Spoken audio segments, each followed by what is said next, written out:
Dear students, welcome back. Now, here we'll see about the another topic under the fifth semester BTech automobile subject U18 PC AU 501 automotive transmission. I am Dr. M. Senthil Kumar, Professor and Head, Department of Automobile Engineering, Bharat University of Higher Education and Research, Bihar, Chennai. Now, in this video, we'll see about the need of a gearbox. The need of a gearbox. Why you need a gearbox in a vehicle? Because we all know that even if you take a bike or a car or a heavy vehicle, all the vehicles has gearbox. That is for sure. Okay. So why we have a gearbox? Because from this graph you will come to know about this one. Now let me zoom this one. You see that there is one thing called tractive effort versus the vehicle velocity. The vehicle velocity is 0 when the vehicle is stationary. Okay, so if you want to move the vehicle from stationary, at that particular point of time you need maximum torque and maybe maximum power. So that is why, that means that can be directly correlated with the tractive effort. So tractive effort is the parameter that decides about how much torque or the power you require when the vehicle is stationary, when the vehicle has had picked up some velocity. Now at velocity v equal to 0 somewhere here, you see the tractive effort required, you see it is maximum here. Then to meet this tractive effort, suppose if the engine is capable enough to meet this tractive effort, then only the engine power or the torque, whatever it produces, that is capable of moving the vehicle from stationary to just to move at least. You got it? Again I repeat. You see, this is the curve, this is the graph between the tractive effort and the velocity of the vehicle. Okay, you know the velocity of the vehicle is in terms of kilometers per hour. So for a typical car on Indian roads, say 100 kilometers per hour, that is the maximum speed of the vehicle. Typically, I'm telling. Okay. So when the vehicle is has to be moved from rest to certain motion, the tractive effort is at the range of at this level. The FZ value is some level. You see, the tractive effort which is capable by first gear is this curve, by second gear is this curve, by third gear is this curve, by fourth gear is this curve, by fourth gear is this curve. So that means, you see, the first gear ratio alone is capable of meeting the tractive effort required by the vehicle to move from rest. So that is why we use gearbox. So the gearbox, many people they think that the function of the gearbox is to change the vary the speed of the vehicle. It is not so. Yes, that is the outcome, but as an automobile engineer, you and me as an automobile engineer, we should not say that way. As an automobile engineer, you should say that the purpose of the gearbox is to vary the torque. By varying the torque only, you can vary the speed or the speed ratio between the engine and the vehicle. Okay, so the first gear is capable of delivering the maximum tractive effort. Okay, then comes to the second gear. Second gear has a lesser torque, but that is sufficient. That tractive effort is sufficient enough to move the vehicle once, since it has picked up some speed. Like that it goes. You see, that is why you see the tractive effort of the first gear, second gear, third gear, fourth gear, all something like in a progressive manner. Since it is a progressive manner, so it can easily negotiate and take care about the tractive effort required by the vehicle when the vehicle started picking up some speed. On this graph, you see the it is a tractive effort versus this one with the help of alternation limit. So this is not so required, but with that I explained about the function of a gear now.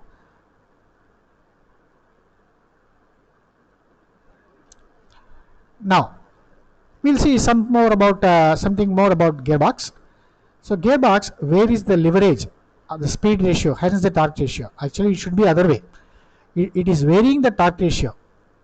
Okay, you know that power P is equal to or proportional to power P is proportional to NT. Okay, if you want to increase the torque, reduce the speed. If you want to reduce the torque, increase the speed, reduce the torque. So because power is proportional to NT, N increases, T decreases, T increases, N decreases. So there is a compromise. You should have a compromise between torque and the speed. So initially you need more torque. That is why you are reducing the speed. That is why your first gear ratio may be in the order of 1:5.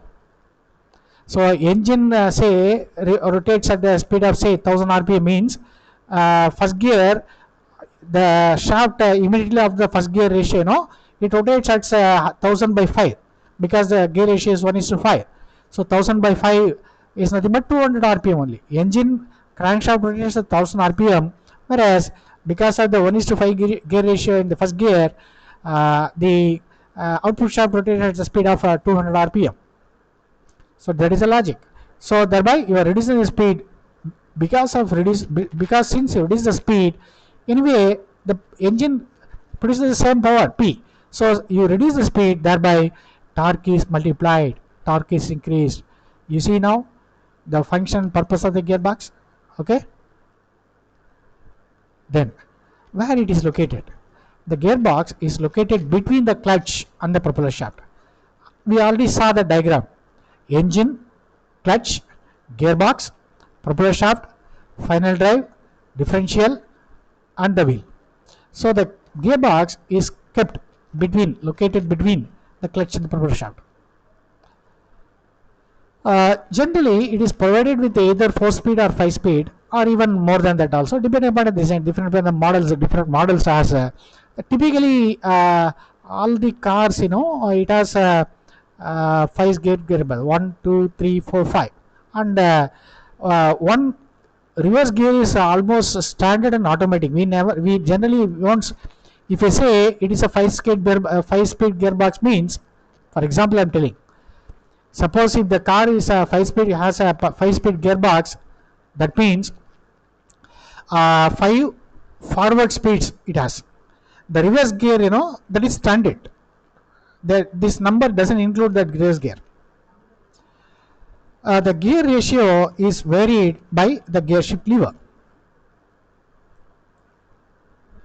Now let's see about different types of manual transmission type. There are 3 types actually, but in this I have provided 2 diagrams, one for the sliding mesh, other for the constant mesh.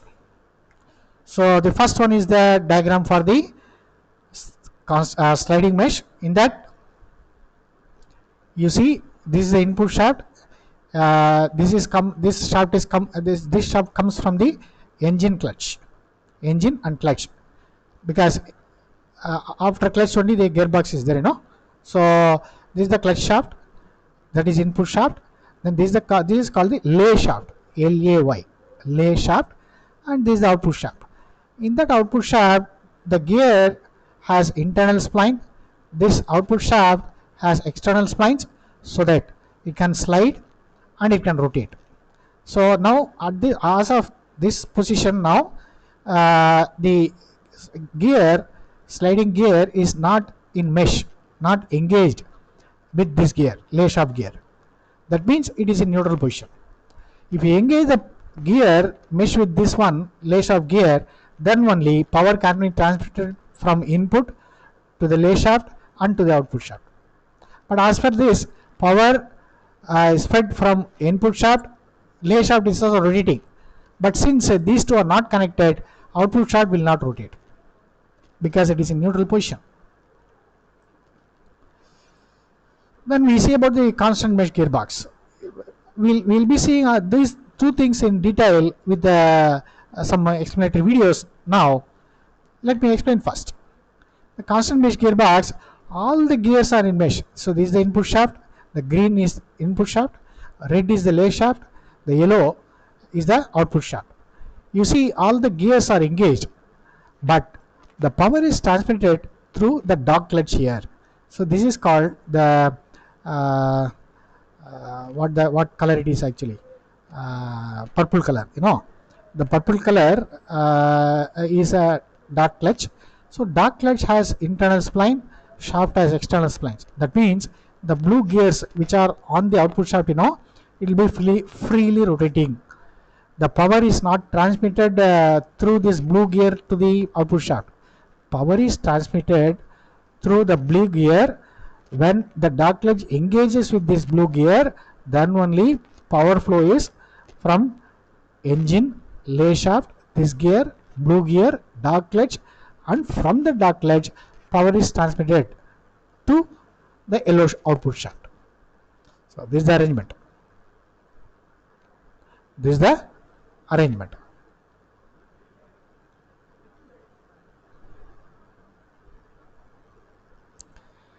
Now we will see about the working principle of sliding mesh gearbox.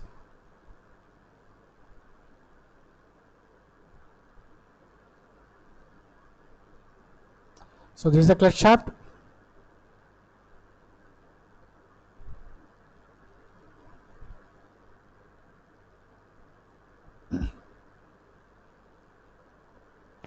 So at this end you have a one gear, clutch gear.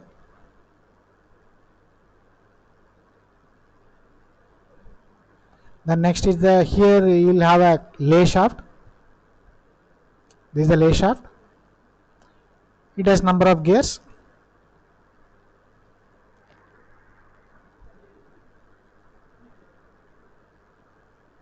So these two are permanently fixed. So whenever clutch shaft rotates, this clutch gear rotates. When the this clutch gear rotates, this gear rotates. When this gear rotates, this shaft and all the gears on the shaft will be rotating at a constant speed or at a speed. All are rigidly fixed. All will be rotating. The red one is the output shaft. Output shaft is a splined shaft, external splines.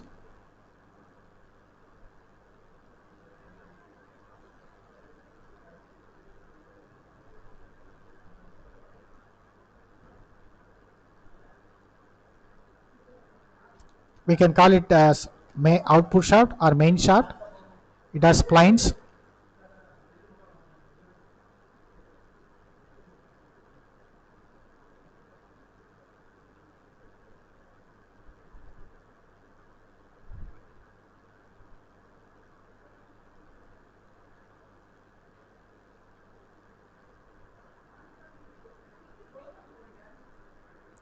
So it has gears kept on the output shaft or the main shaft, which are sliding, and these gears have internal splines. These gears have internal splines, so that it can slide on the shaft. At the same time, whenever these gears rotates, power can also be transmitted. So that is the arrangement.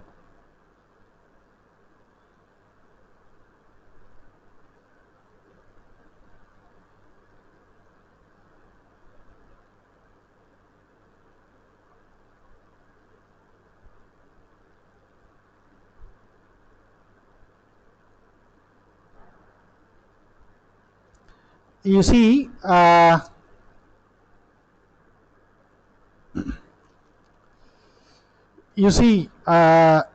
sliding mesh.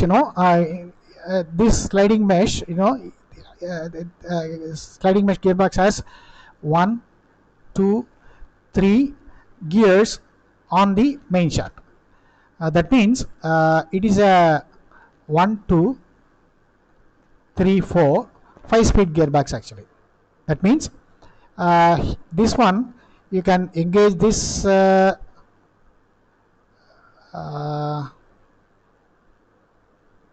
sorry, it is a 1, 2, it's a 3-speed gearbox. If you mesh this one with this one, first gear. If you mesh this one with this one, second gear.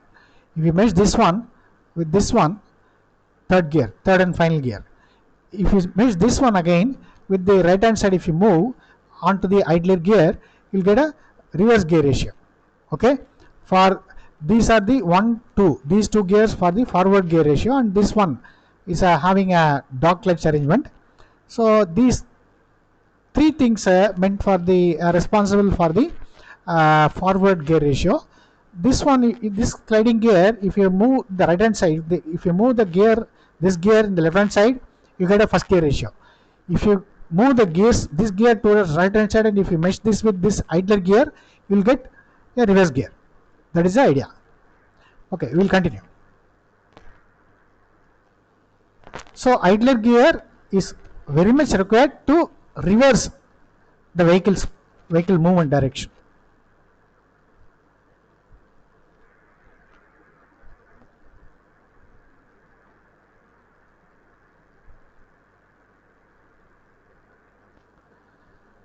Now let's see this in action.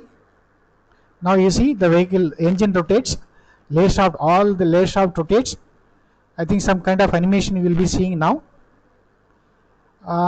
Let us see the first gear.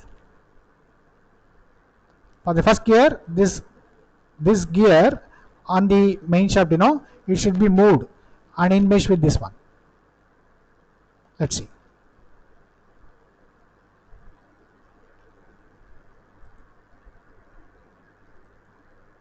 You see, now it is moved, and it is now this gear is in mesh with the this gear of the lay shaft. That means the power started transmitted. Power is started transmitted. So that's why the rotational arrow has been shown and indicated. Now the power is transmitted. It is the first gear ratio. Now it is neutral. Power is not fed. If you move this gear and in mesh with this one idler gear, you will get a reverse speed, reverse gear. So this is the reverse gear.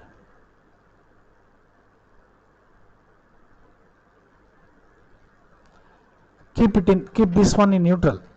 Then take this gear, move this gear, and keep this in mesh with this one. You'll get a second gear. You'll get a second gear ratio.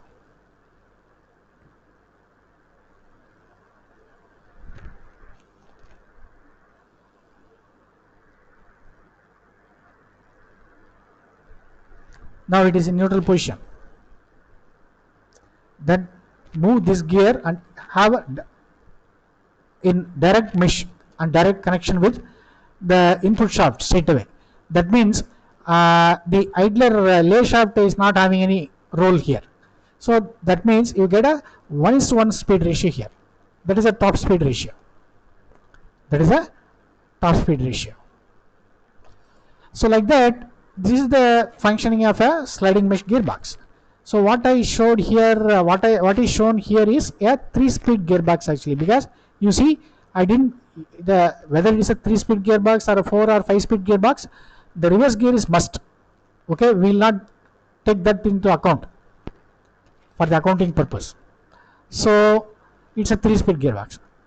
Suppose if you want a sliding mesh gearbox setup or a diagram for the 5-speed gearbox, you should have 2 more gears here, 2 more gears in the lay shaft.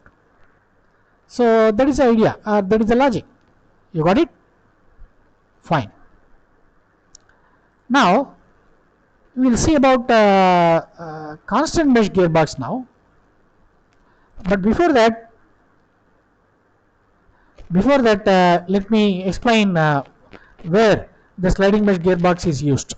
The sliding mesh gearbox is used in nowadays in tractors only, because sliding mesh gearbox always you have to engage and disengage the gears. Whenever you are engaging, disengaging, whenever you are moving the gears. Now I'll show you the diagram. Okay, whenever you are moving with meshing with this one, when the vehicle is motion, you cannot change the gear in sliding mesh especially. If you do it so, it may damage, it may break the gear teeth of either the lay shaft or the main shaft or both the gears. So that shouldn't happen. That is why the tractors, what it is supposed to be, if at all you want to change the gear from one gear to other gear, in tractors especially, you have to bring the tractor into complete stationary condition, rest condition, then change the gear. So that is the order. But actually, strictly speaking, practically speaking, that kind of transmission is not at all required for a car, because in car or bus or any vehicle, you are changing the gear when the vehicle is in motion. So that is why the sliding mesh gearbox is not preferred in uh, automobile vehicles. It is preferred even now only for the tractors, not for any other vehicles. So it is having this disadvantage here. Now let us see about constant mesh gearbox.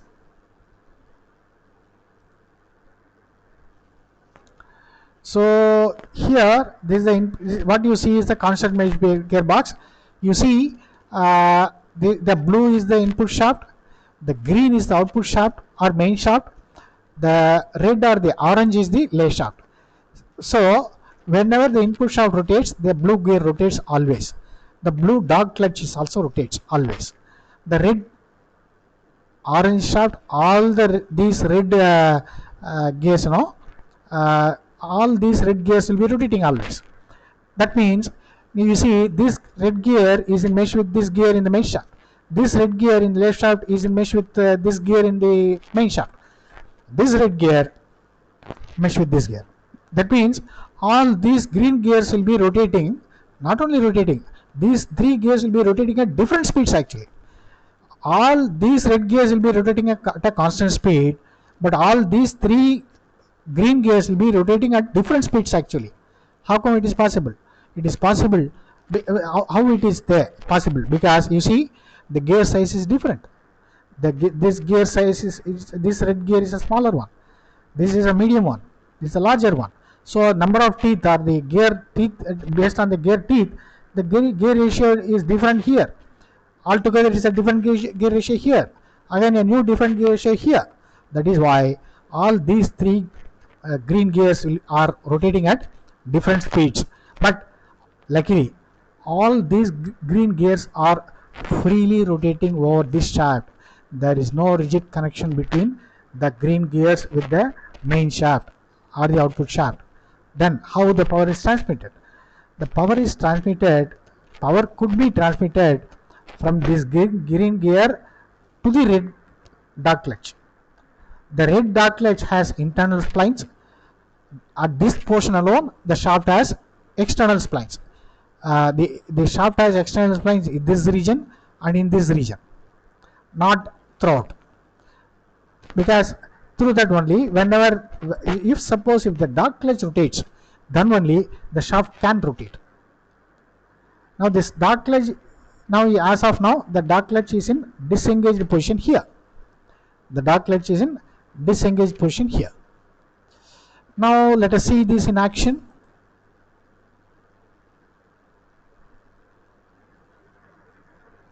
And this set is for the idler gear. If you introduce here, you will get a reverse gear ratio.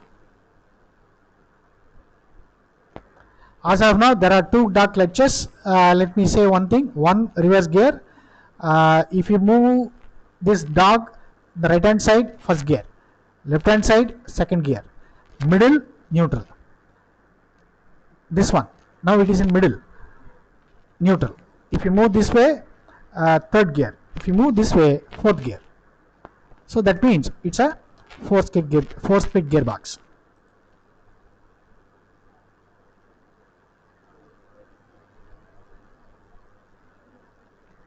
Let us see this in action.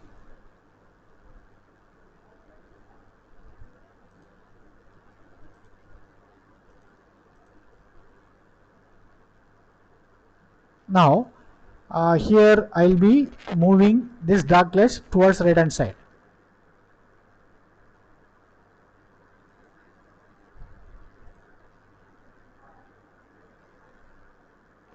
So there is no power flow because these two, yeah, sorry.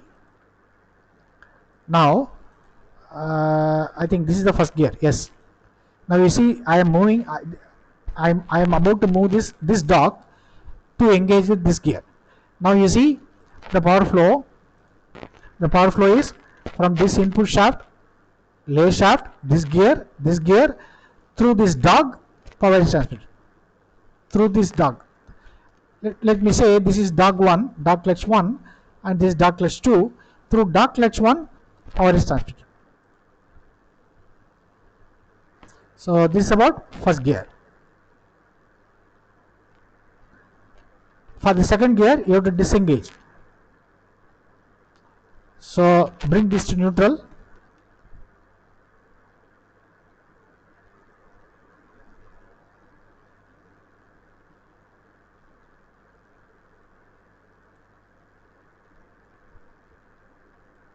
Now this is brought to the neutral position.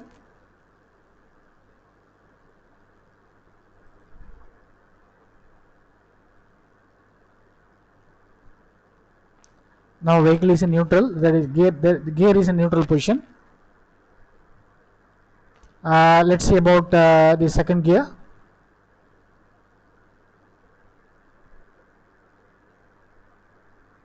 So this dog to be moved to the left side.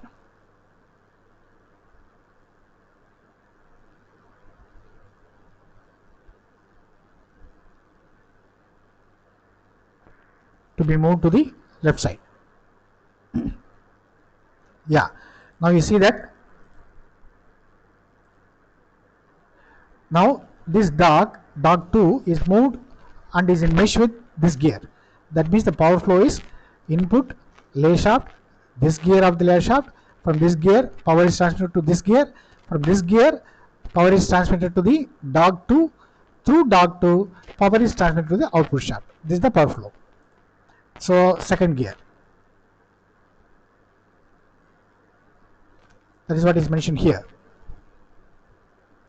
Then for third gear, bring it to neutral and move this towards this side.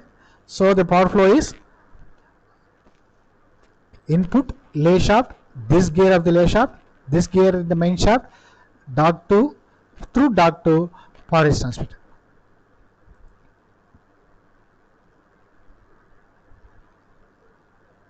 So this is about the second gear. Sorry, third gear.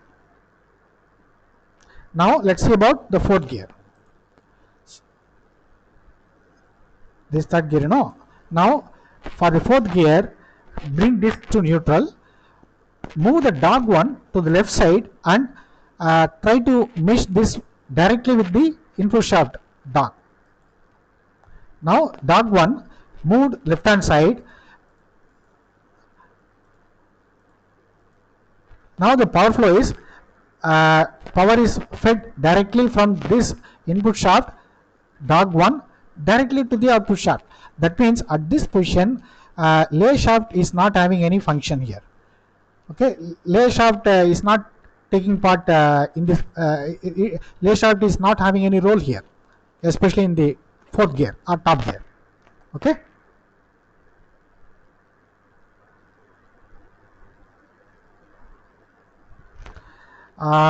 Then finally we will see the reverse gear. Now in the reverse gear, I engage the I moved the idler gear and in mesh with these two gears, the gear in lay shaft and the gear in the output shaft.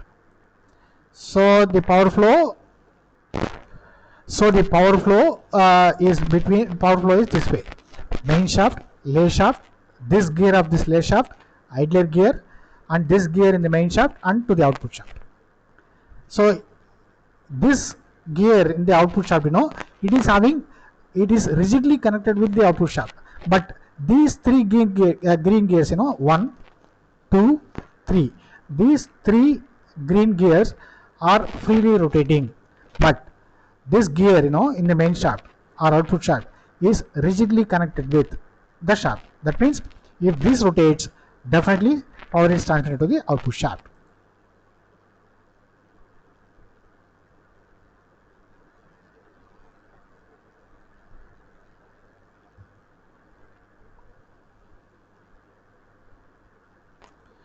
So this is about constant mesh gearbox.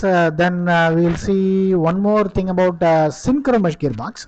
There are three different types of gearbox. I said, one is the sliding mesh. Sliding mesh we saw about the it is used by tractors only, right? Okay, I forgot to mention about the constant mesh gearbox. This constant mesh gearbox, all the bikes has constant mesh gearbox. Okay, of course, there is not much difference between the constant mesh and the synchro mesh. The third one is a synchro mesh. We are going to see that now. So there is not much difference between the constant mesh and the synchro mesh, but the only difference is in addition to the dark clutch arrangement in the constant mesh, the dark clutch unit has a cone clutch type of arrangement also in the synchro mesh. If it has a cone clutch cone type arrangement, then we call it synchro mesh. Otherwise, it is a constant mesh. But basically, both synchro mesh and constant mesh gearbox are of constant mesh gearbox type only. Okay.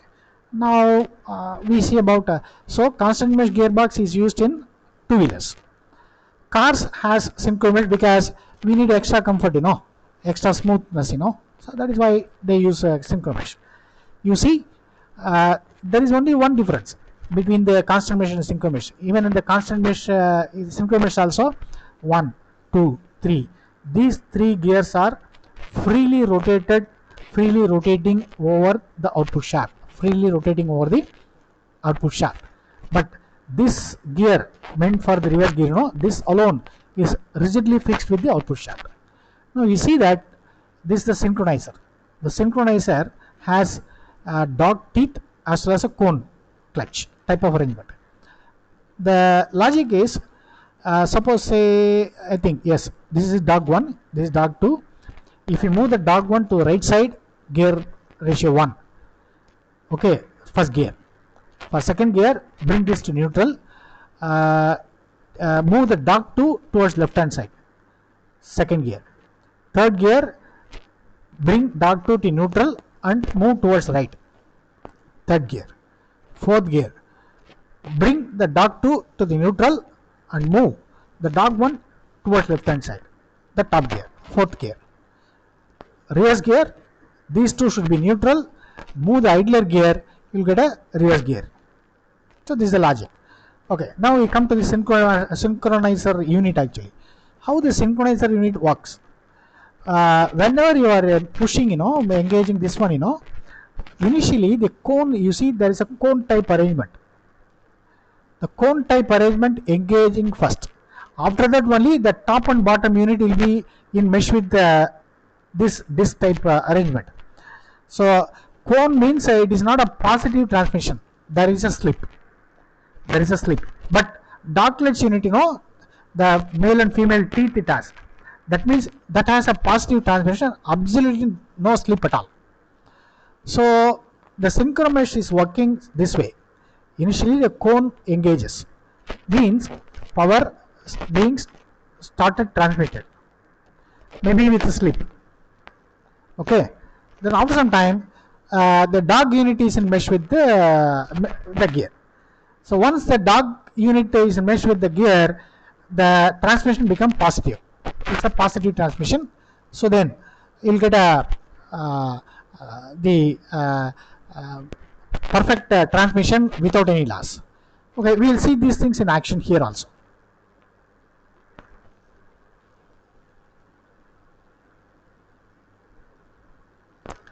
Okay, let me speed up here. So you see here, you can see that you see the cone unit and the dog teeth unit. First, this cone part, this is the male cone, here is the female cone. So if both is in touch or engagement with this one, maybe because of the friction, power starts transmitting. After that, the slider will move and dog teeth will be engaged. That means the transmission become positive. You see here the splines, external splines in the shaft, internal splines in the dog unit. You can visibly clearly see that.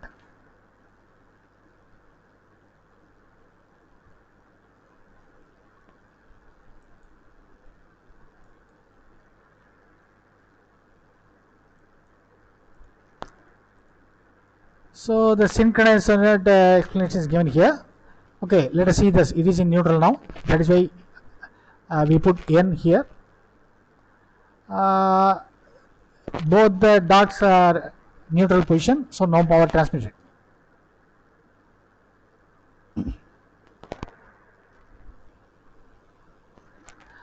Let's see about the first gear. Move the dog one towards right. Yes. Now power is transmitted. The gear is first gear.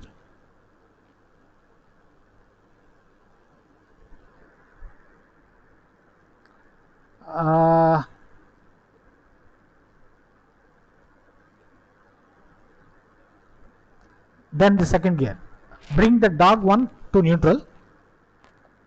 Move the dog two towards left.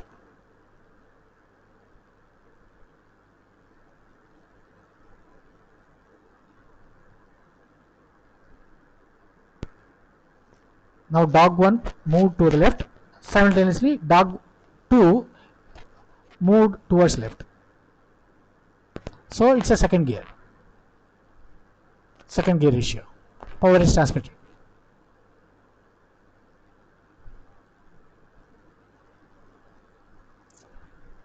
Then we'll see about the third gear. Move the dog 2 towards right. So it's a third gear ratio.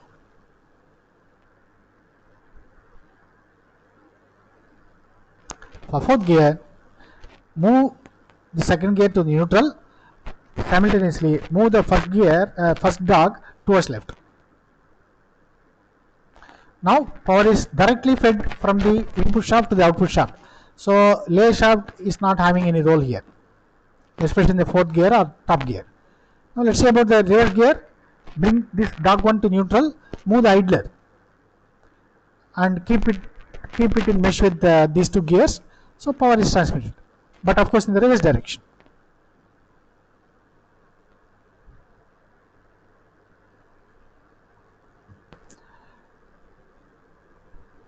So these are some of the particulars about the different types of gears, that is sliding mesh, constant mesh and synchro mesh. So gear change, sliding by gear, constant mesh by dog clutch, synchro mesh by synchronizer. Gear used, here spur gear, here helical gear, here also cylindrical gear. Since sliding mesh has, because sliding mesh gear, we are moving the gear, entire gear, so it should be made of spur gear only. You cannot use the helical gear. So one advantage of helical gear is the backlash is minimal or zero, so then you won't find any jerk. So that is advantage. That is why the bikes and cars has constant mesh or synchro mesh. Skill require, I think if it is a synchro mesh, very less skill is enough to change the gear. Powerless. Here sliding mesh you have to move physically, you have to move, you are moving the gear. So power required to move the gear, high. But here in the synchro mesh it is less. Here noise, sliding mesh is highest. It is the least for the synchro mesh. Double declutching, yes, it is double declutching is yes in sliding mesh, but no in synchronizer. Okay, so now you can see the synchronizer unit in a better way also. Now you see it is in disengaged position. Now you see cone is engaged. After that, the dog unit is engaged. So now I think we have come to the end. Now this video we saw about the purpose of a gearbox and 3 different types of a gearbox, that is sliding mesh, constant mesh and synchro mesh. Thank you.